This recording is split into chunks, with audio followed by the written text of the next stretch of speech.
Hey guys, Jake here from the Tattoo Improvement Network, and back in episode 60 of the Fireside Tattoo Podcast, David and I discussed the advantages of limiting your palette, your color palette for tattooing or painting.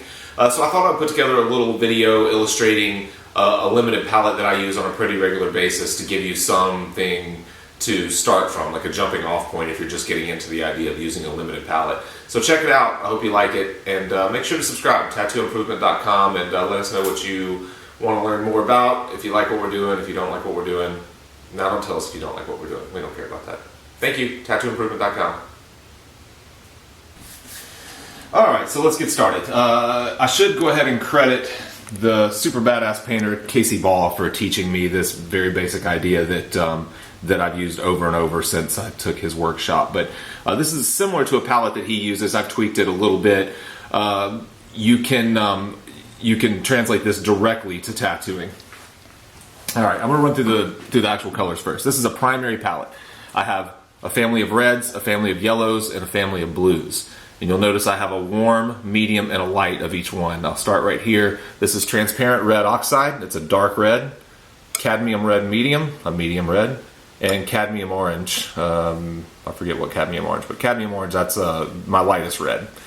Moving over to yellows, transparent yellow oxide, cad yellow medium, and Naples yellow, so dark, medium, light. And ultramarine blue, cobalt blue, and king's blue, dark, medium, light. And then also have white and black. So I've pre-mixed a couple of colors here, or 3 flesh tones. Just to make this easy, I'm going to use just a Caucasian flesh tone, or a family of Caucasian flesh tones, to illustrate my point here. So I'm going to try to match all 3 of these, and I'm going to talk you through my thought process while I'm doing it. Let me find a brush. What'd I do with my brush? Here's. Alright. So let's start with this one right here. I'm going to ask myself 2 questions as I mix something up here. First thing I'm going to do is I'm going to take a stab at getting close to it. A very generic Caucasian flesh tone is white, titanium white, and cadmium orange. And you'll get something kind of close to a Caucasian flesh tone. So let's just start with that right there, and let's place it right here. Alright, here's what I'm going to ask myself. It's obviously not the same color. Is it lighter or darker than that? Meaning, am I trying to make this lighter or darker? So obviously I went a little darker. This is lighter than what I made. And is it more red than that? Is it more yellow than that? Or is it more blue than that? A lot of times people will say, is it warmer or cooler? But to simplify that even further, just ask, is it redder? Is it more yellow? Is it bluer? So we've just established that mine is too dark, so I need to go lighter, and it's also too red. I need to go a little more, I'm going to say it's a little more, it's a hybrid of a little more yellowy blue. It's kind of a green, so I'm going to do a little bit of both. So since I'm trying to go lighter and I'm trying to go bluer, I'm going to dip in my lightest blue, King's Blue. Oh, I got a little much, but okay. So let's see what that does. Oh, pretty damn close. Pretty close. That might have been all it was. So sometimes you nail it right off the bat. Let's try just for giggles. Let's hit a little bit of this yellow oxide. Let's say that it was that it's a little bit too light now, and I want to darken it a little. Let's go into this yellow oxide and put a little dab of that. Man, that's pretty close. I didn't get too much of it, but I think we nailed it on the first try. I think going lighter and bluer did the trick. So let's move on to the next one. It's a really simple kind of thought process once you break it down that way and stop overthinking it. All right, this one's obviously, let's start with the same pile of color that we already had. All right, we're going to start with this one. So we know we just nailed that. Let's compare these two. So this is obviously darker, and it's much bluer. So let's dip in, let me get a little bit of, let's go darker and bluer. I'm going to go all the way to ultramarine. If it were just a little bit darker, I might go into this cobalt, but I'm going to go ultramarine, and let's see what we get here. We'll just take a stab at it. Oh man, you guys didn't know I'm a brilliant genius. That's pretty close. That's really close. So we went ultramarine, blue.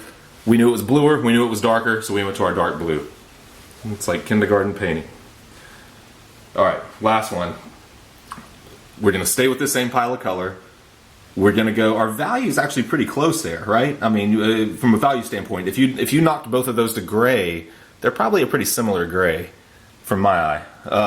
But it's definitely a lot redder. So let's go, we don't want to go any darker, and we don't want to go any lighter, but we want to go redder. So let's go to our medium red.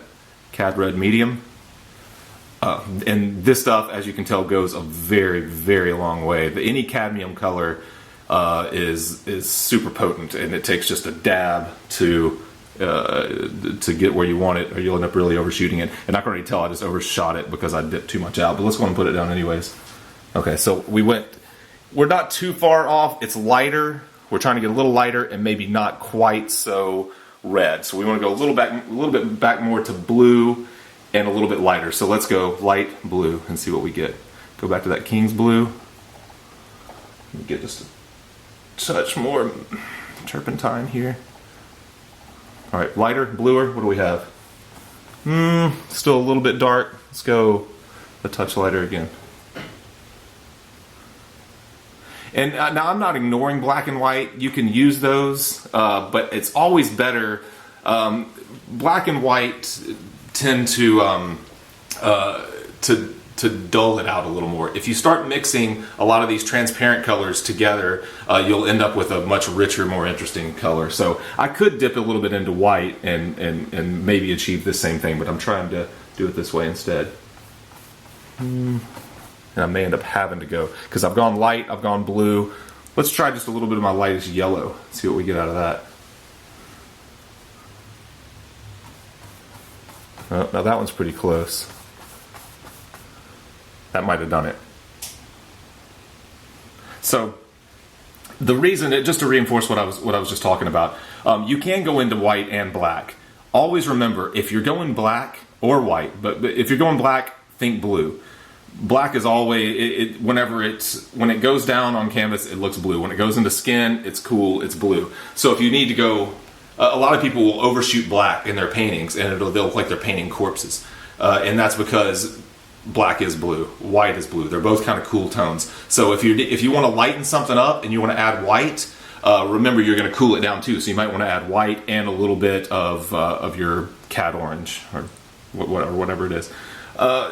So this is a palette that you can directly translate to tattooing. I'll include a little PDF download that where I will try to translate these colors that I've used as directly as possible to maybe Eternal colors or Fusion colors. I'm not exactly sure which. That way you can try this palette out. It's just one limited palette. There are tons and tons of them, but it's just one option for a limited palette. It's very simple because you only have to ask two questions. Is it lighter or darker? Is it redder, bluer, yellower? So value first, always value first, color secondary. I hope that helps. Don't forget to subscribe, tattooimprovement.com. Thank you.